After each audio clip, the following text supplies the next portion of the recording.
Hello and welcome. मैं विकास राय आप लोगों का स्वागत करता हूं आपके और हमारे खूबसूरत से चैनल एलिजा सर्कल पे, और उम्मीद करता हूं कि आप लोग स्वस्थ हैं और बहुत ही अच्छे हैं।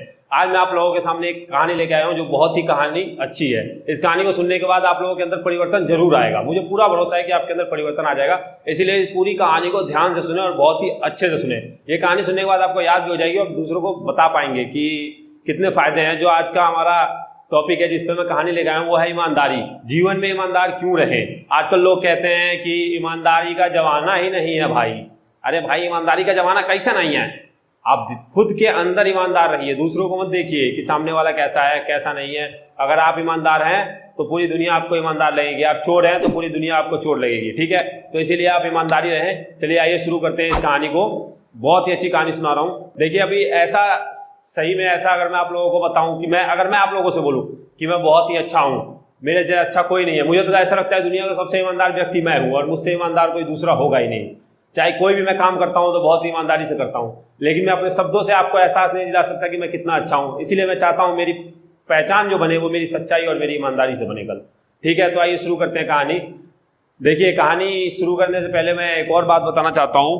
वो ये बात है कि कहानी को पूरा जरूर सुने, जो मैंने बार बार बता दिया। ठीक है, तो एक नगर था, वहां पे एक राजा था।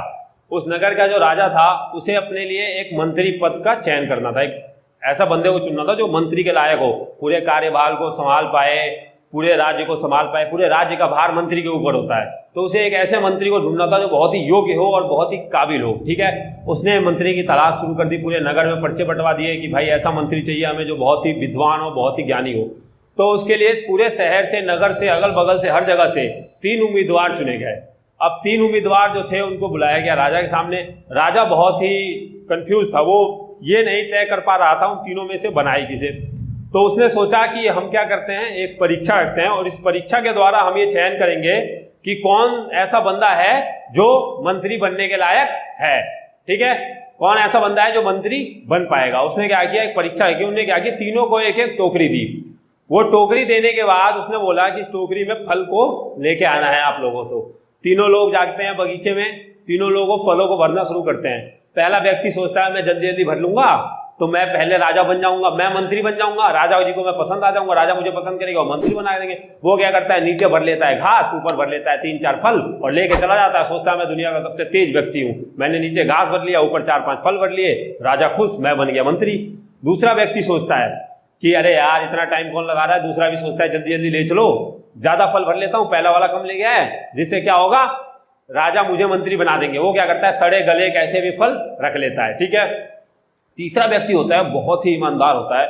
वो क्या करता है, एक एक फल चुन के, जो बगीचे के सबसे अच्छे फल होते हैं, जिसमें थोड़ा सा भी दाग नहीं होता, थोड़ा सा भी कमी नहीं होती, थोड़ा सा भी खराब ना हो, सबसे बड़े फल और सबसे स्वस्थ फल चुन के अपनी टोकरी में रखता है। सबसे लेट जाता है, वो दोनों पहुंच चुके होते हैं सुबह के निकले हुए, दोपहर तक वो शाम को आता है, अंधेरा होने वाला होता है, तब वो पहुंचता है दरबार में। राजा पूछते हैं तुम तीनों को इतना समय क्यों लगा।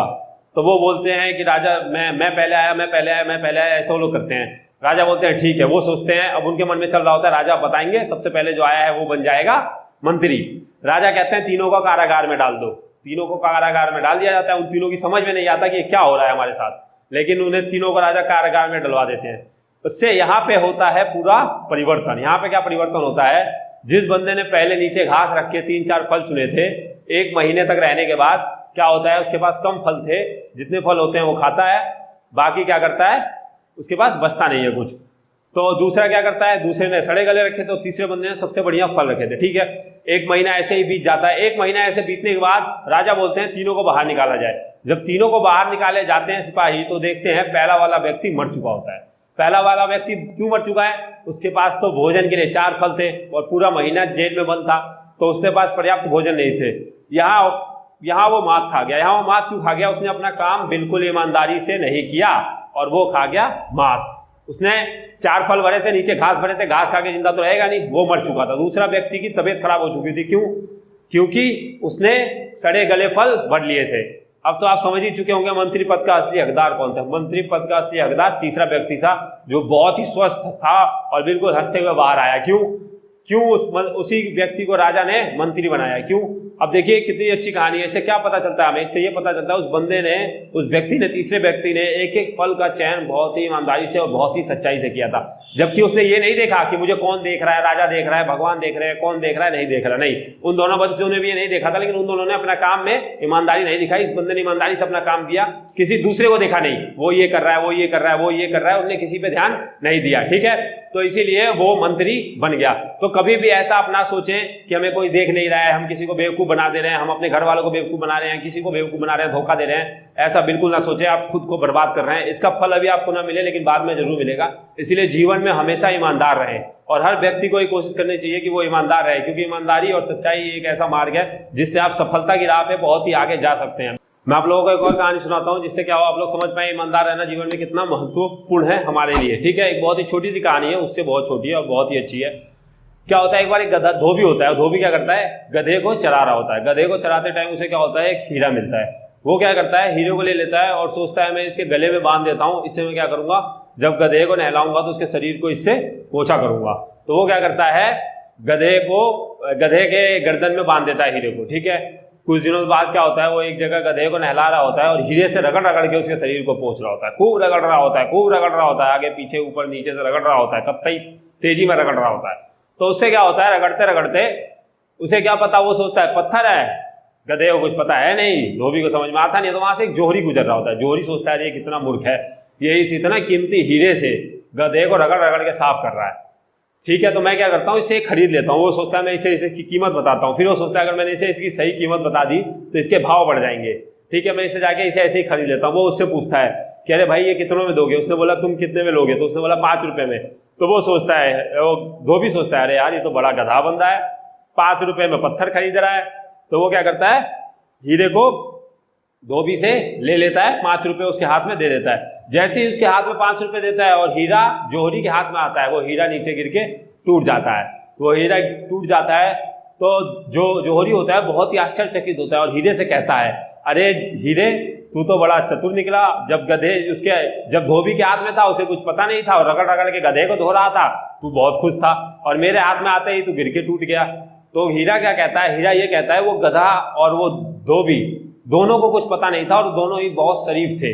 उन्हें कुछ पता नहीं था, उन्हें कुछ लालच नहीं था, वो बिल्कुल ईमानदारी से थे मेरे साथ। लेकिन तुमने लालच करके इसे खरीदा, मेरे को खरीदा अपने लालच में, और मेरी सही कीमत नहीं लगाई, ईमानदारी से मेरी कीमत नहीं लगाई। 5 रुपये तुमने मेरी कीमत लगाई लालच में अपने, तो इसीलिए मैं गिर के टूट गया। तो देखिए ये भी एक छोटी सी कहानी थी। इसीलिए आपको ऐसा ही रहना है, कभी भी लालच ना करें, ईमानदार रहें। ठीक है, ईमानदारी ही जीवन के सफलता का रहस्य एक ही है, ईमानदारी। जीवन में ईमानदार रहना। इस पूरी वीडियो हमारी ईमानदारी को ही समर्पित है। जो भी मैंने कहानियां सुनाई वो ईमानदारी के लिए है। और सही बता रहा हूँ, अगर आप जीवन में सफल होना चाहते हैं, आप चाहते हैं 100 लोगों में 1 लोग हो जिसकी चमक हो, बहुत अलग हो आप, तो आप ईमानदार जरूर रहें। चाहे वो अपने भाई बहन के साथ, माता पिता के साथ, परिवार के साथ, सबके साथ ईमानदार रहें। किसी के साथ नहीं रह सकते तो भगवान के साथ रहें। ये जरूर सोचे भगवान हमें सब जगह देख रहे हैं, तो हमेशा ईमानदार रहें। उम्मीद करता हूँ आप लोगों को ये वीडियो और ये कहानी बहुत ही अच्छी लगेगी। अगर आप लोगों को वीडियो और कहानी पसंद आती है तो कृपया हमारे इस वीडियो को ज़्यादा से ज़्यादा शेयर करें। चैनल पे पहली बार आए हैं तो सब्सक्राइब करें, वीडियो को लाइक करें, कमेंट करके जरूर बताएं आपको कहानी कैसी लगी। धन्यवाद।